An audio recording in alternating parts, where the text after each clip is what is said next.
Hello दोस्तों, आज हम जानेंगे पैन के बारे में। पैन यानी परमानेंट अकाउंट नंबर। यह क्या काम आता है? यह इनकम टैक्स का रिटर्न भरने के लिए काम आता है। हमारे कोई प्रॉपर्टी परचेस करते हैं हम लोग, तो उस टाइम पे प्रॉपर्टी परचेस के टाइम पे हम हाई वैल्यू ट्रांजैक्शन को नॉमिनेट करने के लिए, इन्वेस्टमेंट के लिए, filing of income tax return के लिए और भी बहुत से फाइनेंशियल ट्रांजैक्शन को डिनोट करने के लिए भी हम पैन नंबर का यूज़ करते हैं। पैन कार्ड यानी 10 डिजिट का alpha numerical number. Alpha numerical मतलब अल्फ़ाबेट भी है और नंबर्स भी है। जैसा कि आप स्क्रीन पे देख रहे हैं, पैन नंबर के 10 डिजिट रहते हैं। यहाँ डिनोट किया हुआ है ABCDE, फिर 4 नंबर्स, फिर एक और अल्फ़ाबेट। इसमें जो पहले ABC है, ये जनरली ए से लेके ZZZ तक के रह सकता है कोई भी, depend on the series running on. जो चौथा अल्फ़ाबेट है वो ये 10 टाइप में से रह सकता है।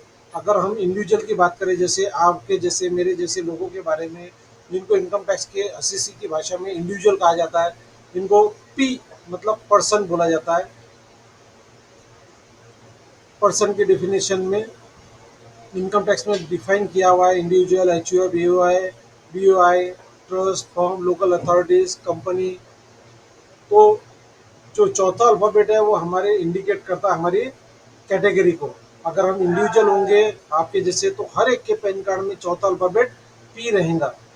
अगर हम HUF की फॉर्म देख रहे हैं कोई पैन कार्ड, तो उसमें बाय डिफ़ॉल्ट H रहेगा, एंड सो ऑन। जैसे स्क्रीन पे दिख रहा है वैसा। फर्म होगा तो F होगा।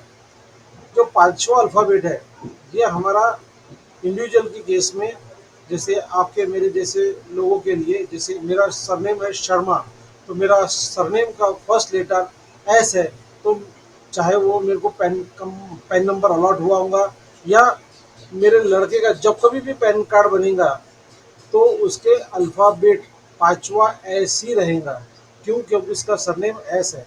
तो एग्जिस्टिंग पैन नंबर हो या बनने वाले नए पैन कार्ड नंबर हो, सब में उसका सरनेम का फर्स्ट अल्फ़ाबेट होगा। आप चेक कर सकते हैं।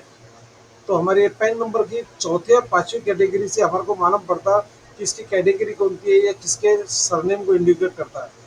ठीक वैसे ही HUF के केस में, जैसे चौथा अल्फ़ाबेट हमारा H है, तो पांचवा अल्फ़ाबेट उसके नाम का पहला शब्द रहेगा। जैसे मेरा पैन नंबर HUF का जो रहेगा वो ABCHR रहेगा। मेरा नाम है राजेश, तो R पहला अल्फ़ाबेट है।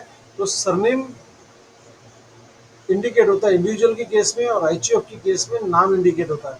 फिर जैसा आप स्क्रीन पे देख रहे हैं कि 4 नंबर्स चालू होते हैं 001 से लेके 4 टाइम्स 9 तक के, और पांचवा अल्फा जो 10th डिजिट है वो अल्फ़ाबेट का कोई भी रह सकता है। तो आज हमने देखा पैन नंबर को हम कैसे पहचानेंगे।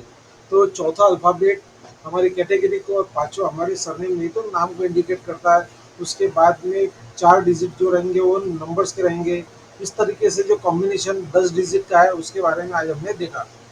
ऐसे ही जानकारी हासिल करते रहिए और आगे बढ़ते रहिए। Thank you.